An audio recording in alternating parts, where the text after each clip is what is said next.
After the American Civil War, the country entered a period known as Reconstruction, during which it set about reintegrating the Confederate States and nearly 4 million newly freed enslaved people. But African Americans were hardly given a foundation on which to build their new lives after the war. No reparations were paid to the formerly enslaved for what they and their families had endured for generations.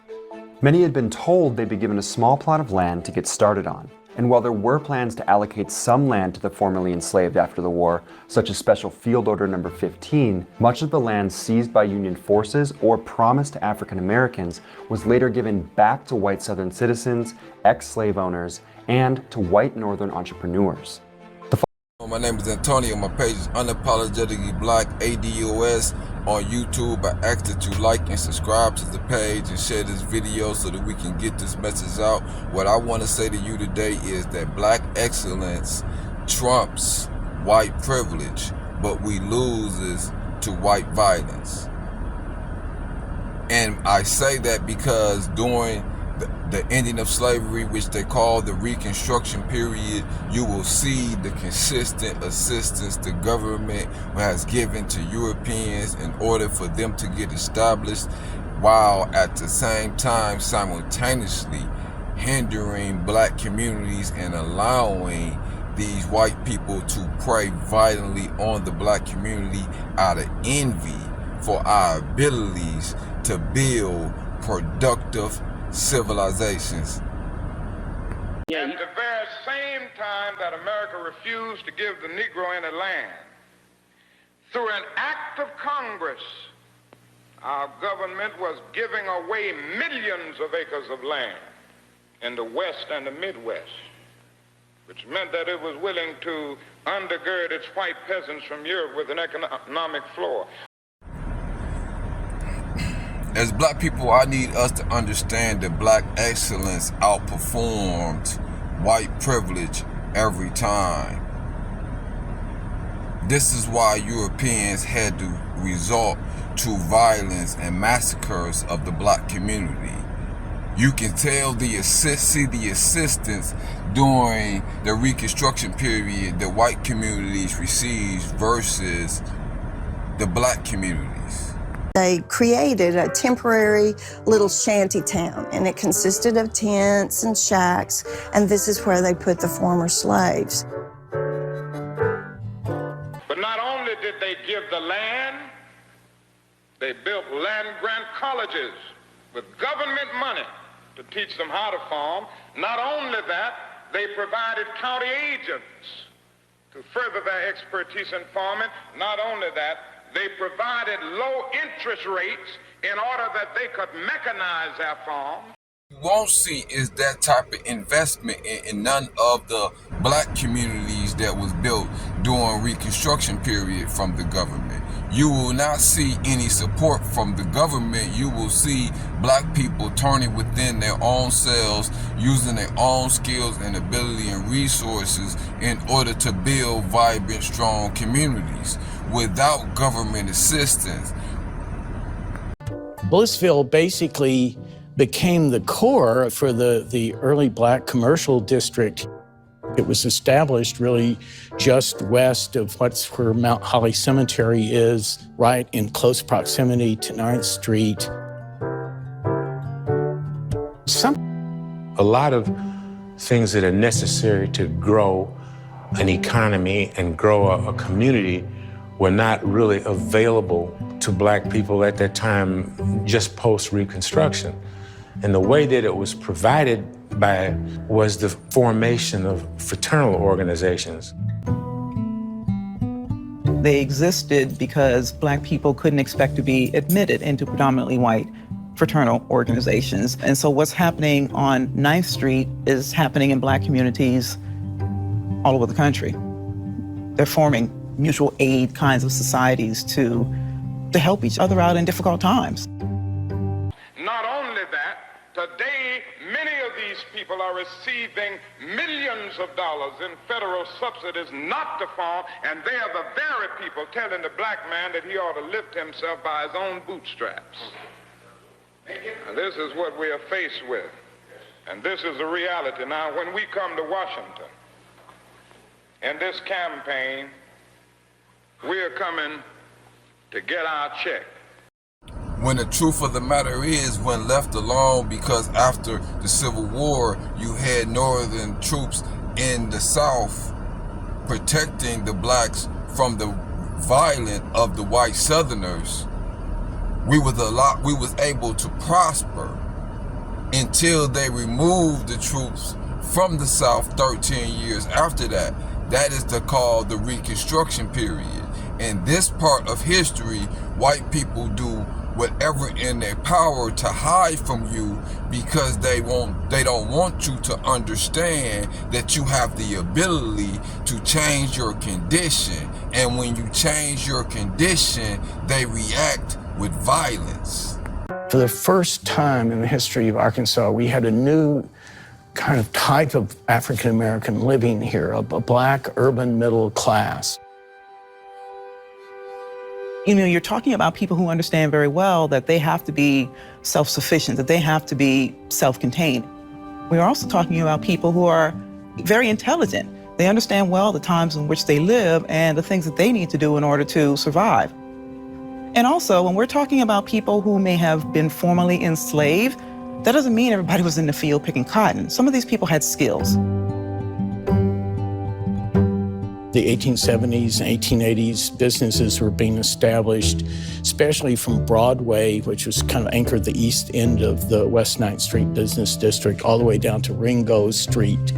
And in that kind of 6-block area, majority were operated by African Americans. Let's understand, that's not a fluke.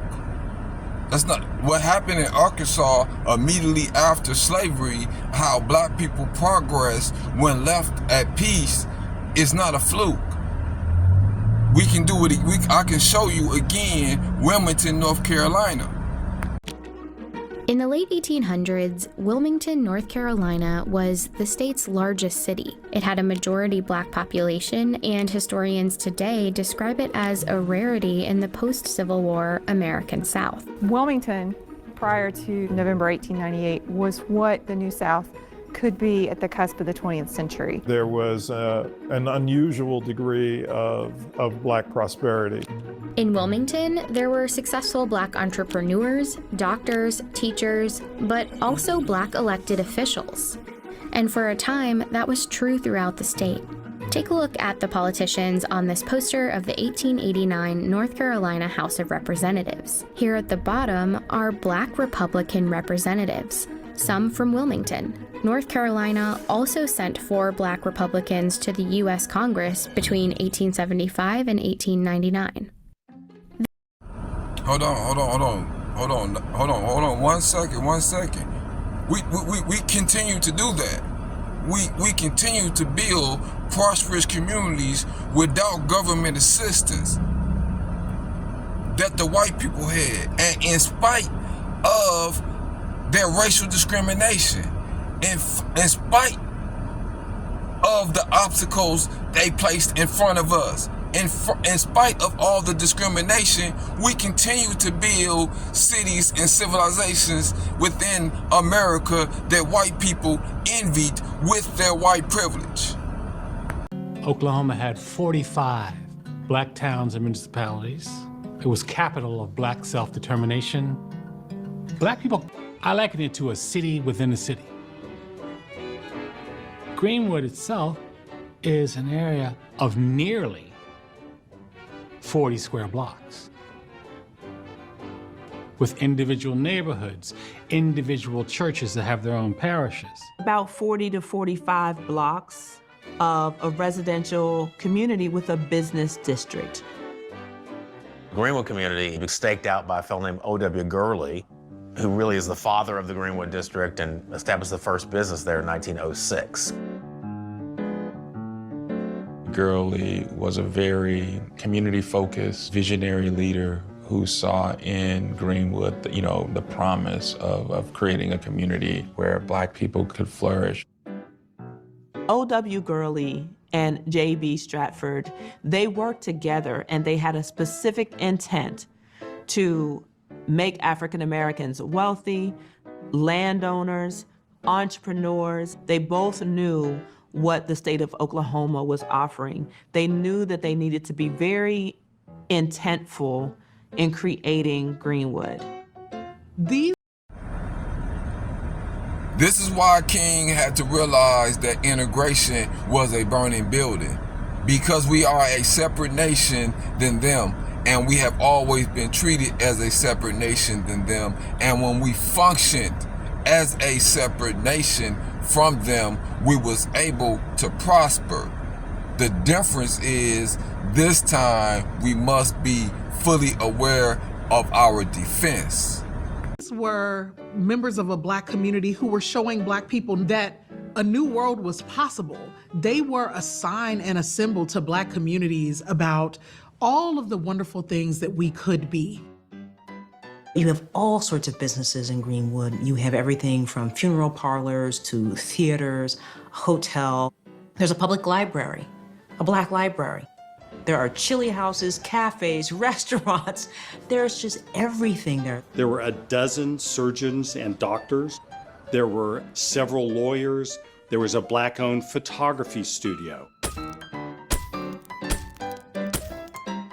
There are Black working people. They're not working necessarily in oil, but they're working in all sorts of businesses that are supporting the oil boom.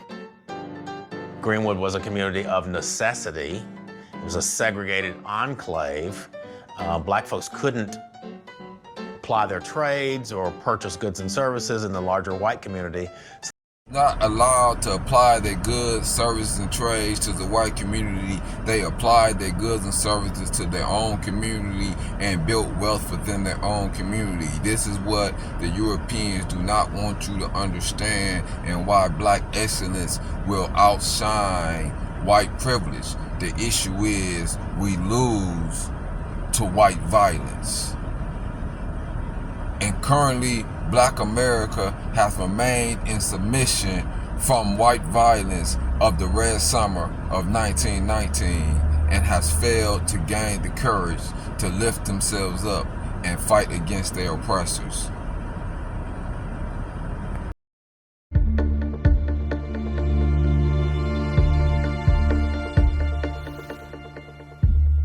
Each pin on this map marks the location of an attack on Black Americans and their communities from the Civil War into the 1900s. It's no accident you're unlikely to find many of these in American history textbooks. There's been a concerted effort to whitewash and cover many of them up.